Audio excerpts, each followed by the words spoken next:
Before we jump into the video, I need to mention I was given a Steam key for Slay the Princess. Thank you Stride PR on behalf of Black Tabby Games for the opportunity. You made me feel like I achieved Big Cheese status. Now let's rock and roll. This is the story of a man named Stanley.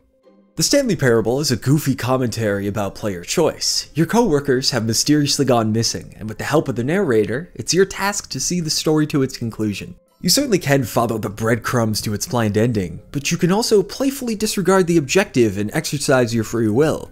When the narrator says Stanley took the left door, you can instead take the right because that's how you rock. Ignoring the narrator's attempt at railroading often leads to the game's best comedic moments. Look, Stanley, I think perhaps we've gotten off on the wrong foot. But in his eagerness to prove that he is in control of the story and no one gets to tell him what to do, Stanley leapt from the platform and plunged to his death.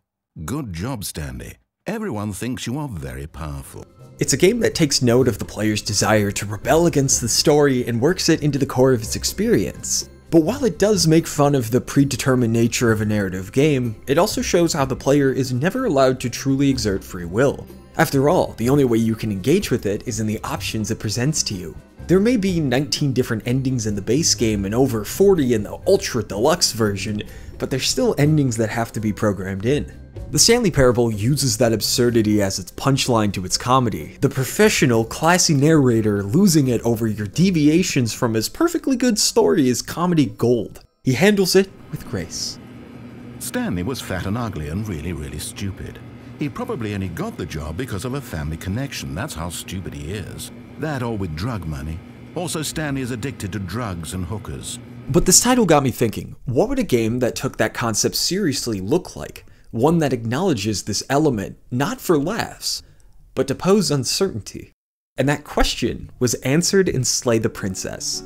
Every once in a while, I enjoy a video game that takes my understanding of its immersive elements and contorts it with self-awareness, producing an often surreal and memorable experience. Doki Doki Literature Club was an example that I actually talked about in a previous video. So when I tried the demo for the visual novel Slay the Princess a few months ago, I was quite interested in its full release. When I was contacted about a Steam key for the game that I already had curiosity in, the stars had aligned. What a beautiful coincidence. You're on a path in the woods, and at the end of that path is a cabin.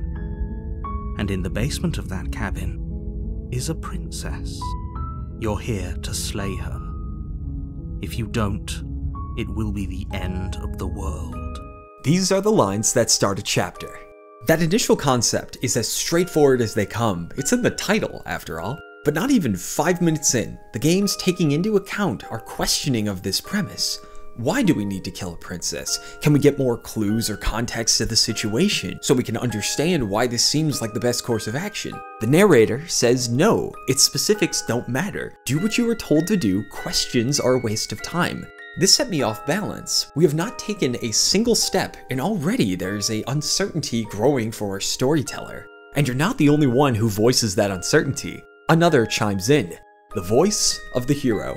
You know the hero, the one who plays Paragon, the knight in shining armor in the bedtime story, the embodiment of a strong moral character. Even he is expressing doubt about this goal. In fact, you and the hero might be on the same page. Something's weird about this. This clash in perspective reminded me of one of my favorite aspects in the game Disco Elysium, where the skills you could level up would bicker and argue with one another about the best course of action. That clash was prevalent after taking the knife from the table and descending the stairs into the basement. Chained on the right arm was the princess. Much like the narrator, she's vague about your questions. As she says, it ultimately comes down to trust. Blind trust. On the first experience, I decided the best course of action would be to keep her locked in the basement. Doing so would make sure she wouldn't escape, but it also meant I wouldn't have blood on my hands. A compromise the hero could agree with, but the narrator and the princess despised. And something that had me concerned was how the princess's text color changed from white with a light red outline to red with a darker shade after I said that out loud. Okay, this looks pretty bad. The text is the same color as the flags, but let's commit anyway. I lock the door, shift the table in front, and begin my watch. Without going too much into it, this was a terrible idea. You're on a path in the woods, and at the end of that path is a cabin. And in the basement of that cabin is a princess. You're here to slay her. If you don't, it will be the end of the world. These are the lines that start a chapter. I'm getting a weird sense of deja vu here, but let's push past it. Without spoiling the specifics, the game is about discovering narrative branches, performing actions that chart the story in a new direction. And the game has taken into account the player's desire to subvert its premise and act in different ways, like performing a rescue, or just peacing out and walking in the opposite direction of the cabin, both of which will split into new chapters. Each one is eerily similar to the first, but you'll notice interesting details. Maybe the cabin's inside has a different feel, or the stairs to the basement are convoluted at best. Or you notice a new tag-along. More on that later. With these new developments, anticipation starts to build. If everything has the potential to change, what about the princess? As I experimented with actions that would weave into different chapters, it was reminding me of this fascinating question Jacob Geller brought up in his insanely dope video, Time Loop Nihilism. That question was, how would a character handle the morality of what they did in a time loop? If you're in a situation that has you repeating the same scenario constantly, and you do something horrible, like killing someone, what would that do to the murderer when it starts over? Does it absolve them of their actions because it hasn't technically happened? Or does it still have weight because your conscience will remember what you did? If consequences don't exist, would you still internalize them? Slay the Princess is not about a time loop specifically, but its repeating nature does share a similarity in that core concept. In a time loop, you try to do the correct events in the perfect sequence, often rooted in trial and error, and bam, life goes back to normal. But here, it's not about achieving the perfect run, it's about playing with your options and seeing the consequences. And that's what had me thinking about Mr. Geller's question. If the goal is to mess around with whatever options you have, knowing it will go back to normal at chapter 1, how would a character come to terms with what they did before? Especially if they're the only one who remembers. It's a complex question that will depend on the individual, but a thought-provoking one too.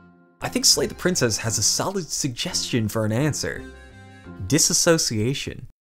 When you get to a new chapter that's not the first, a new voice joins in. That voice will depend on what you did. Your actions, or the general feeling you had taking them, become a life of their own. It may have been you once, but that doesn't represent the current version of you actively making choices, because if that voice exists, your hands are clean. It's like a scapegoat that proves your innocence. A fun example would be the contrarian. If you bail on the quest, this voice joins the squad. Their whole deal is embracing curiosity and doing the opposite of what someone says just to see what happens. Like picking up the murder weapon only to throw it out the window. I love this aspect because it adds another incentive to this narrative. Because it makes the player character more than just a stand-in for the audience. It shows another view of their identity, what they're capable of. Yes, they can be a hero and aspire to do the right thing, but they can also be cold, stubborn, or paranoid. The character, much like us, has the potential to bring out the best and worst parts of themselves, and all it really takes is a nudge from any one particular whim to make that possible. But you're not the only one who changes. The princess's flesh and personality will adapt as well.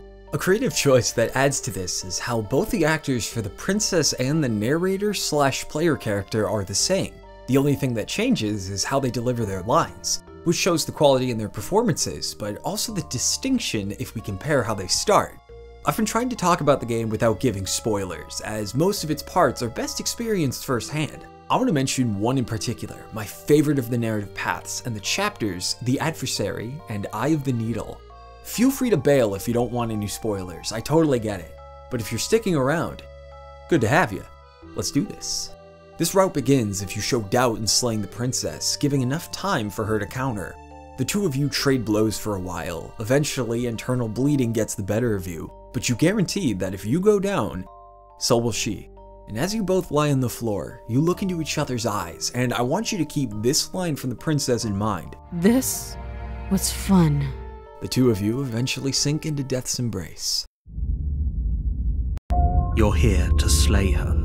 As we head to the cabin, the voice of the stubborn joins in. He's convinced, much like hitting a brick wall, if we keep throwing ourselves at her, it's only a matter of time until we win. The big point I want to mention is the princess herself. She's more aggressive than before, her stature has changed and her personality is more combative. There's an excitement she displays when you make your way into her line of sight. As she says it, you were the best 3 minutes of her life. Congratulations! Nicely done, viewer! The two of you fight each other, but she's added some muscle mass since your last encounter and throws you to the floor. And on her face, you can see a look of disappointment. And she says this. It's not fun if you hesitate. It's not fun if you try to trick me and make me bleed out. It's only fun if you go straight for the heart. You need to put everything you have into seeing me dead. Or what's the point? So don't be afraid. Don't hesitate. Kill me. This is why I wanted you to remember that line. Just as how the voice reflects your previous choices, the princess and her attitudes are the same. What I find interesting about this particular instance is the mutual respect the two of you have. The first duel ended in a draw. Both of you put everything you had into these physical exchanges and ended as equals. That respect for what they shared together is shown in the adversary and the stubborn. Both want to do away with the cheap tricks and paragraphs of context. They want to pick up right where they left off. But as mentioned before, the princess is much stronger than last time and crushes your skull. You're on a path in the woods. The forest is gone. The further you are from chapter 1, the further the world begins to change. The adversary challenged you with raw force and won. That approach is out of the question. But what you attempted to do, playing to your strengths, is taken into account in the voice of the hunted. He recognizes that fear can be a tool to survive and proposes a new strategy. You lost because you were playing her game, one that was rigged in her favor. To win, you need to play to your strengths, and the hunted will assist in that goal. So this time, when you lock eyes with a much stronger version of the princess, you bait her to come to you, right outside the cabin under the veil of darkness, where you have an advantage. You dart in and out, weaving and adding cuts to your adversary, her strength versus your speed, until finally, her attempted gambit fails. You drive the knife into her chest.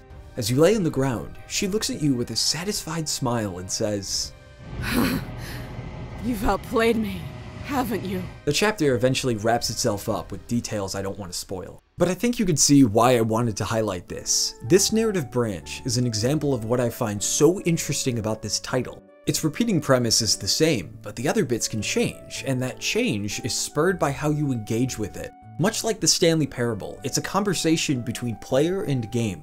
What you do here is reflected like this, and you can respond like this.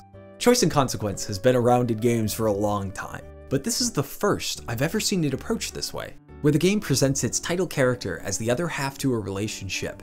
Put another way, the game's horror is the monster of your own making. And here's another point to consider. On one of the game's opening screens before its title, it ends with the text, "This is a love story. Make of that what you will." I reached the game's credits in about 3.5 hours, but the time may vary depending on reading speed and comprehension. If you want to check out the game or its demo, both will have the Steam link in this video's description. Before I skedaddle, I just want to say thanks for watching. I hope this video was entertaining for you or got you to consider some ideas if you've already played it. Feel free to share your thoughts in the comments below. Anyway, thanks again, take care of yourself, and until our next encounter, see ya.